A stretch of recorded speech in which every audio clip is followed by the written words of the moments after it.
Hello, this is Explore My England. Today we're in Glastonbury in the beautiful county of Somerset. Now behind me is Glastonbury Tor with St Michael's Tower. Let's go take a look.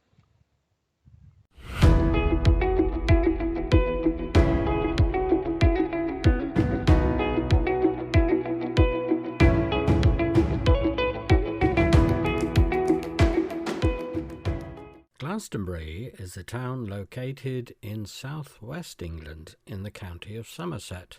The Tor, which is essentially a steep hill, lies outside the town, and at the top stands St Michael's Tower, the remains of a medieval church. Glastonbury Tor is one of the most iconic and mysterious landmarks in England. Rising sharply from the flat Somerset levels, the Tor has captured the imagination of historians, pilgrims, and storytellers for centuries. Its striking natural presence, combined with layers of myth, religion, and archaeology, has made it a powerful symbol where history and legend intertwine.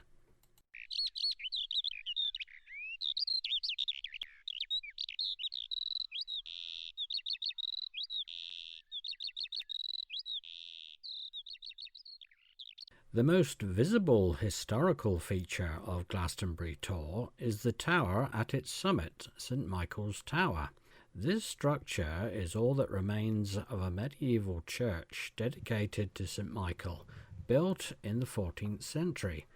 The legends of the Tor remain to this day. It is said that beneath the hill is the entrance to the other world of Annwn, a realm of fairies and spirits in Celtic mythology. Later tradition has it that it was a hiding place for the Holy Grail, brought here by Jesus' uncle Joseph of Arimathea. The Grail became the subject of quests by King Arthur and his knights trying to find it.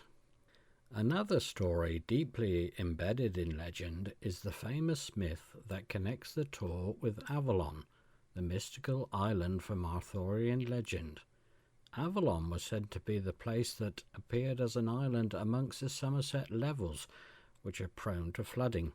It is said King Arthur may have been taken here to be healed after his last battle.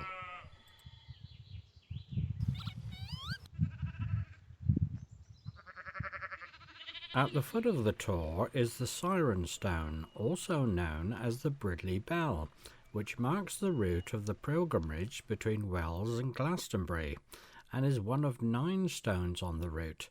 Today's pilgrims are invited to ring each bell as they walk past.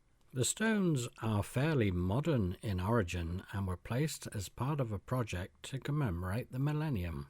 Also at the foot of the Tor, within a sacred garden, is the holy Chalice Well, said to be Britain's oldest. It's sacred to many spiritual communities. Well, that's Glastonbury Tor, and I think after that we're in need of a cup of tea.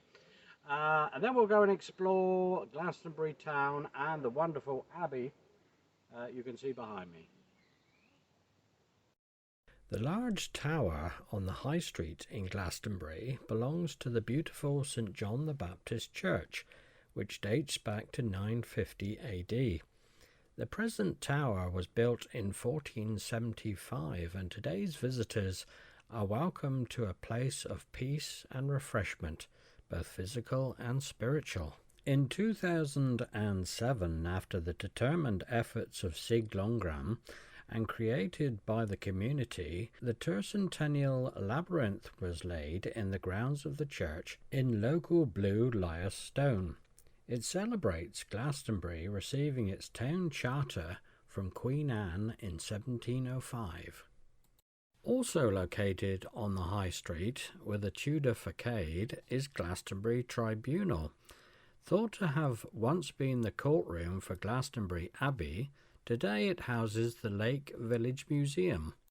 Thought to exist at the convergence of mythical ley lines, Glastonbury Town is surrounded by legend and steeped in history. It has become a noticeable centre for New Age culture and spiritual healing. It is not unusual to catch a waft of burning incense sticks and scented candles from its eclectic mix of shops as you walk by. Its streets are certainly full of colour, with crystals, New Age books and even fairy accessories on show. Glastonbury's Market Cross is a pinnacled Gothic-style structure built in 1846 of Bath stone to replace an earlier one. It stands at the junction of 4 streets, giving the area a grand and impressive look. Time then to grab that cup of tea and a tasty lunch amongst the town's hidden treasures. With its Bohemian vibe, Glastonbury's eating scene feels like it grew straight out of the myths and legends and a very good spice rack. By day, the town hums with cafes that smell of strong coffee and toasted sourdough. Menus lean proudly plant-based. Think lentil stews and beetroot hummus, so pink it looks enchanted, and cakes that somehow manage to be vegan, gluten-free, and genuinely indulgent. There's a gentle, earnest creativity to it all, like every dish wants to nourish your chakras and your appetite. Come evening, things get warmer and more worldly. Tiny restaurants tuck themselves into old stone buildings and candlelit corners, serving North African tagines, Middle Eastern meze, wood-fired pizzas and perfumed curries with slow-cooked patience. You get the sense that half the chefs arrived for a weekend years ago, fell in love with the place and never quite left, bringing their recipes with them, cozying up with the local pub grub. Walking Glastonbury streets, you can't help feeling the history under your feet. The claim that the area is the cradle of English Christianity was not lost on William Blake, whose inspirational hymn Jerusalem draws on the myth that Joseph of Arimathea walked Glastonbury's green and pleasant land. The ruin of Glastonbury Abbey, at the heart of the town, and still a destination for modern-day pilgrims, takes the story further. Joseph of Arimathea is said to have visited Glastonbury, resting on the nearby Wariol Hill and thrusting his staff into the ground. By morning his staff had taken root, and a tree, thought to have originated from the staff, can be seen in the Abbey grounds. The origins of a religious structure among the Abbey ruins can be traced back to 63 AD. Most notable in its vast history was the discovery of the tomb of King Arthur and Guinevere in 1191, which was marked and can still be seen today.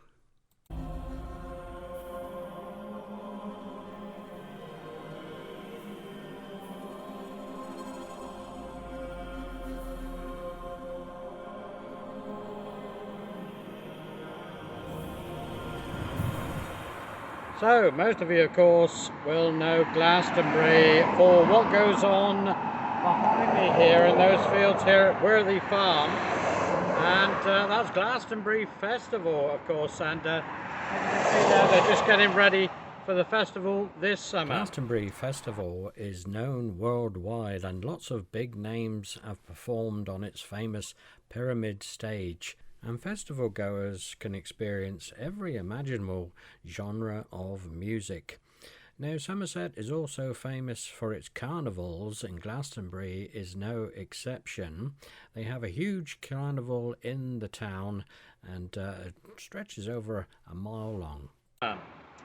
Okay, that's it from Glastonbury then. I hope you've enjoyed the film. Don't forget to check out some of our links below, and we'll see you next time. Bye for now.